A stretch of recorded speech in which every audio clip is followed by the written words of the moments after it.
The whole point here is this: your financial advice depends on who you are. So if you're poor, Suze Orman. You're middle class, it's Dave Ramsey, live debt-free. Cut up your credit cards. Now we get to the rich.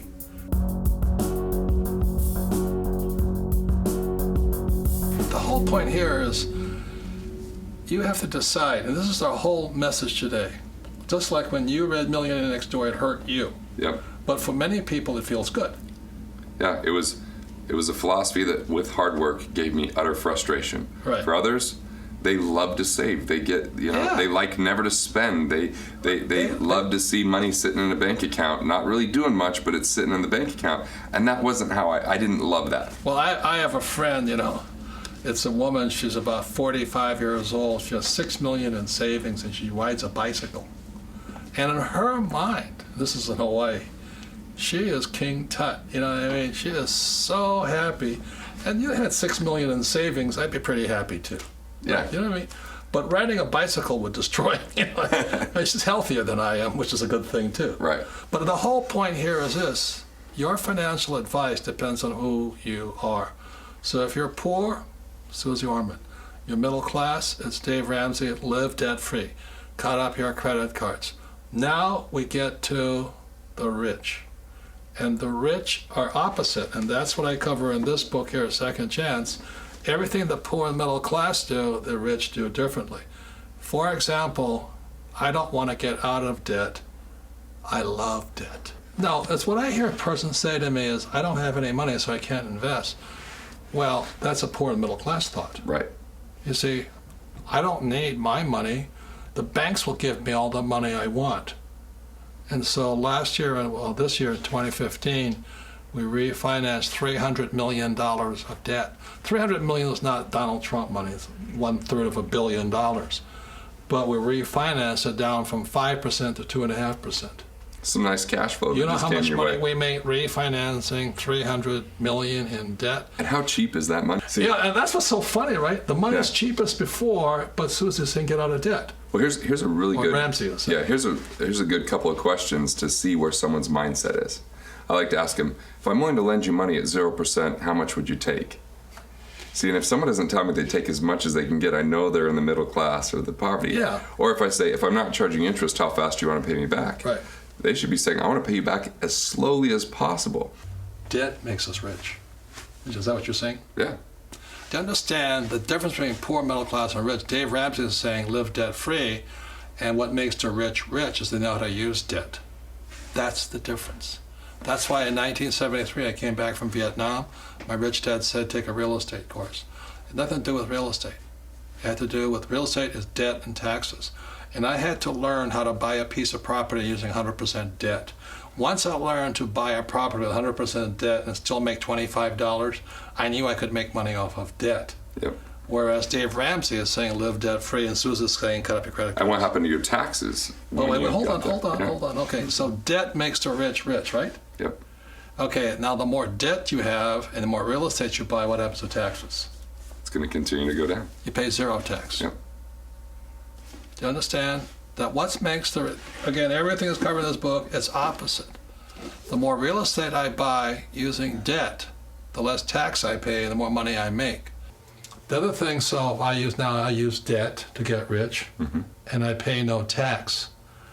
This is where you and I really line up. When you were playing the cash flow game, what came out of the game? Wasn't it your team or something? Oh yeah, I realized that I had to build a team, and it couldn't just be financial planners or people that gave advice. I wanted people that actually lived it, done it, were wealthy, that spent time with wealthy people. And it took me about a decade to build that team, maybe a little bit longer. I'm still building. It was my heavy, team. and but I got to tell you, it's paid off massively. Yes. I mean, that's one of my advantages that most people have is the type of team that I have and that I built. And that's part of what we do is we build teams for people that way. Right. And this is the part what kills most people, okay? In school, if you operate with a team, it's called cheating. Exactly. So tell them what your team consists of today, because it's the same thing I say. My team is called my Rich Dad Advisors, right? Yeah. What do you call your I team? call mine the Accredited Network, and in joking, I call them the Financial Nerd Network because these are people that love this stuff. Yeah. I mean, even even part of my team is having a guy that's good at understanding liability insurance. He can tell you off the top of his head any contract, how it works, how to transfer risk. It's amazing. I want you to do that. On my team too, it's not the Rich Dad Advisor, but I have an insurance guy who reads all the insurance contracts. Yep. And so he'll say, hey, did you know if we structure this with anyway, not going into content, but with an umbrella, then you're going to save this money and you're going to have $10 million more coverage. I'm going, genius, but that's what he looks for. Then other people I have on my team is like an estate planning and corporate structuring attorney. Right. So my asset protection trust, but he's also someone who's independently wealthy, has done a huge amount of real estate. He practices what he's he very well connected. He has billionaire clients. So I was like, look, I might be, when I start with him, I was one of his smaller clients, but I referred so many good people to him that he brought me into the inner circle and has been great to me. Who else is on your team? So on my team, I do have a registered investment advisor that helps me research and analyze deals, and he's also kind of my no guy. Why wouldn't I do this investment? You sniff out what's wrong with it and how we protect it. Then I also have a cash flow specialist that his job is just to look and analyze cash flow and make sure I look great to the banks. So when I go to a bank, I look good because my cash flow's good, collateral's right, credit's there. So once again, these are big steps, but it's a change of the spirit, the being in here. Because, when I talk about, you should have a team, what stops most people from having a team is in school, you were taught that you had to be the smartest guy. Yeah. Are you the smartest guy on your team? No. I'm not the smartest guy on my team. If I were, I'd be in trouble, right? Because you always want a room of people that help you grow. The most stupid people are people who think they're smart. And I've been that person. I know all the answers. I meet these guys who are PhDs, MBAs, accountants, lawyers. They think they're the smartest guy, and they don't ask for help. And I was always a dumb shit in school, so I always ask the smart kids about stuff. So when it comes to investing, I look for the smartest guys that practice what they preach. So they're called Rich Dad Advisors. It's bigger than their advisors. But I have Kenny McElroy, who writes about real estate, but it's really about debt. I have Tom Wheelwright on taxes. And Tom always says the reason people pay taxes is because they're afraid of the IRS. They're afraid of the IRS, and you want to pay taxes? You're middle class. You should really listen to Dave Ramsey at that point. Yep. But if you're going to if you want to be rich, you'd better know the laws of taxes, and you'd better be willing to be challenged by the IRS, get an audit, and say, these are the rules. You see, but if you're a coward and you're afraid of the IRS, then you're middle class and poor. This is our whole message. Well, when I was 22 years old, I went to New York City, and I was able to shadow a high-end financial person. When I graduated college, I spent more money my first year out of college than all 4 years combined on my financial education. After 2 years, I spent more than any brain surgeon spent going to school to assemble a team and get the knowledge. But when I was 22, I had this epiphany. I walked into a family services firm, so you had to be worth $50 million to operate with this firm.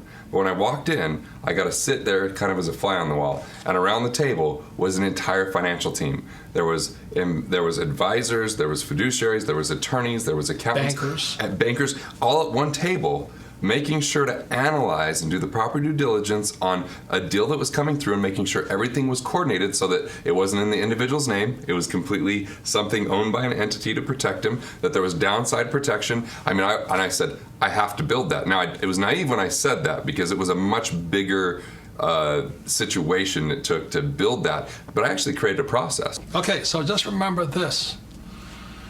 You don't have a financial planner, do you? Nope. Okay. And on my team, I have attorneys, accountants, and I have a banker. I have a banker who's the head of one of the largest banks right here. I just call him up and I tell him what I want to do. He'll take my phone call. So really, that's our message to you guys here. Please listen to this.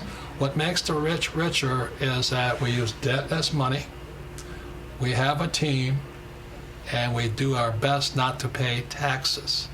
Is that the difference? That's absolutely the difference. So what are your final words you want to say about it so people understand that? See, that's... So if you want to just follow the herd, be entrenched in the sacred cows. Follow the sacred cows. I love it. Then just cut back, save money, live within your means, and hope that you're going to be okay with the stock market, but be debt-free. If you want to follow the rules of the rich, you have to have an amazing team, an intelligent team. And when you do that, you'll pay less in tax because of how you utilize and leverage debt. and it'll help you acquire assets, and you focus on cash flow, not on 30 years waiting for retirement to come around.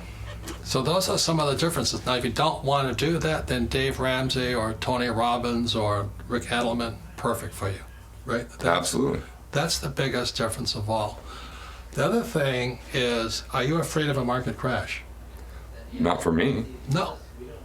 You see, the other thing a person... I'll make more money during that time. That's it.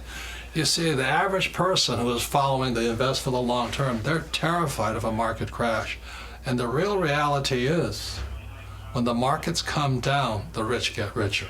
Absolutely. Anything you want to say about that? See, 'cause well, actually, during the Great Depression, a third of the people did have that kind of poor mentality, and you see the pictures of them starving and struggling.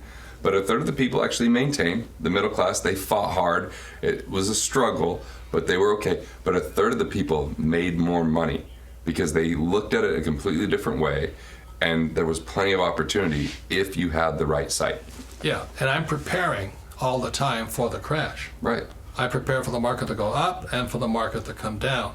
And you told me this great story of a guy who tried to save he was a mutual fund manager. Not who tried to the save largest mutual fund in the world at the time. And he tried to save his customers. He tried to right? move money to save the customers, and he got fired because it was against the objective of the fund. He wasn't allowed to do it. I want you to hear that. He couldn't save his customers because he was a mutual fund manager. It was against the law. What did he do that broke the law and he got fired? He moved too much money into bonds because he thought the stock market was going to have a dip, and he was 1 month early. The stock market, as we remember, in October of '98, had a major dip. He was right, but lost his job at the same time. Because a mutual fund can only do one thing. Do what it's told. Yeah, if you say we're going to invest in puppies, you can't move them into kitty cats. Yep, even if you know kitty cats is the place to be. So the people who are buying that idea of invest for the long term, if you're in mutual funds, you'll probably get wiped out. If you're investing in up market when it's coming down, right? Yeah, I remember in 2005, I handed Rich Dad, Poor Dad to one of my clients. He gave it to his son. His son was intrigued enough to come to one of our events, going, okay, if this is the guy that gave the book. At the end of the 8 hours, he says, okay, I'm an airplane engineer.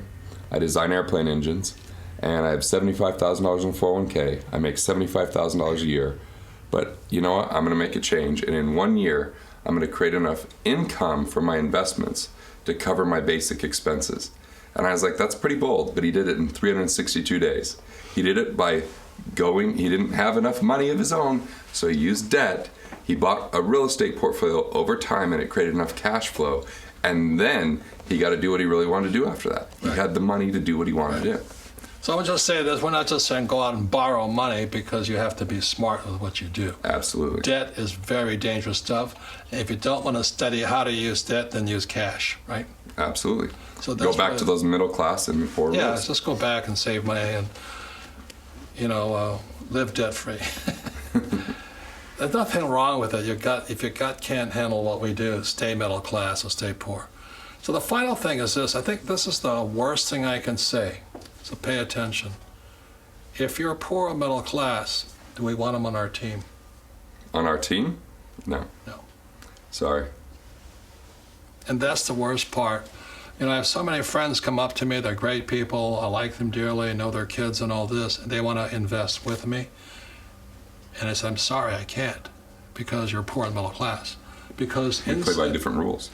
Yeah, but you don't have it inside of you. Yeah. You don't have the education. When you were kids, I played softball and I played football and all this stuff. And I was a guy that's, they say, okay, we got, let's say 10 guys and we're going to choose 5. And they go 1, 2, 3, 4. And then I was always the 5. I was one of the guys, the 5 that wasn't picked. And that's what happens when you're poor and middle class. The rich don't pick you. They say, I'm sorry, you don't qualify to make the team. So everything Garrett and I are saying is why it's good to put a team together. But if you're not a rich person, nobody wants to be on your team. Is that correct? Absolutely not. So you got to invest in yourself. You've got to invest in financial education, and you got to be serious about it, because no one else is just going to get you there on there. It's not some magic thing that happens overnight. It is a commitment. Yeah. I lost a really good, I've lost many good friends, but they come to me, they tell a good story, and I try and help them out. But they did not do what Garrett did. They don't study. You know, they think if they hang out with me, they'll get rich. You know what I'm talking about? I do know that. And they come around and they're friends and all this, but all of a sudden, you know, you borrow $300 million. You better have a financial statement to do that, right? Absolutely. And the guy didn't have a financial. He said, "Well, can I get in the deal?" And said, "I'm sorry, you don't have enough money. You bring nothing to the table. You know, there's nothing. We don't need you on our team. What do you bring to us?" It's not just who you know; it's what you know too. Yeah, and are you a player? Yep. You know what I mean? So the worst thing about it is by having the old sacred cows in your head, nobody wants you on the team except old cows, you know? So I'm being as harsh as I can because we want you to move on. But the most important thing is to be true to yourself. Look, if you can't control your spending, Suze Orman, listen to her, listen to her, listen to her. If you really don't like risk, then live debt-free, exactly as Dave Ramsey says, or Tony Robbins says, or Rick Ellerman and David Bach. But if you like, my friend is Donald Trump right up there, you know? We play by a different set of rules. Absolutely. But you got to qualify to make that team, right? Absolutely. And that's probably the most important lesson for you. One's not right or wrong, it's just what's right for you. And the last thing I'll say about my friend Donald, I think is really funny. You know, you have to know what he's saying when he gave out his tax plan. And I just laughed at his tax plan when he's running for president. And he says, this is, you know, this plan. But what he doesn't tell you is those are the tax plans for the poor and middle class. Because the rich don't pay taxes legally. But if you're afraid of paying taxes, then you should be poor and middle class. If you're afraid of the IRS, then you should be poor and middle class. So I hope we've, you know, done our best to say it's what's best for you. What's best for you determines who you should listen to. Poor, middle class, and rich. Final words from you.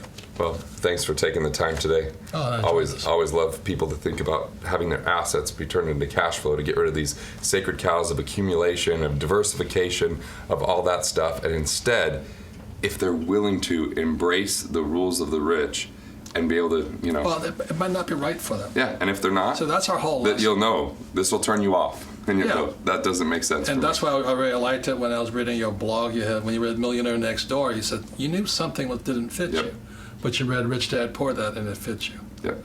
And that's our lessons, everybody. Thanks very much, and thank you. Thank you. Looking for more on this topic? Check out my video on why you're poor and what the rich do differently. Learn what advice the poor are constantly told that keeps them poor and the mindset the rich have in common that leads them to wealth. I'll see you there. Work harder and save more. Take more risk, but it's risk on things that they know nothing about. Today, the real subject is, do you want to be poor, middle class, and rich, and who do you listen to?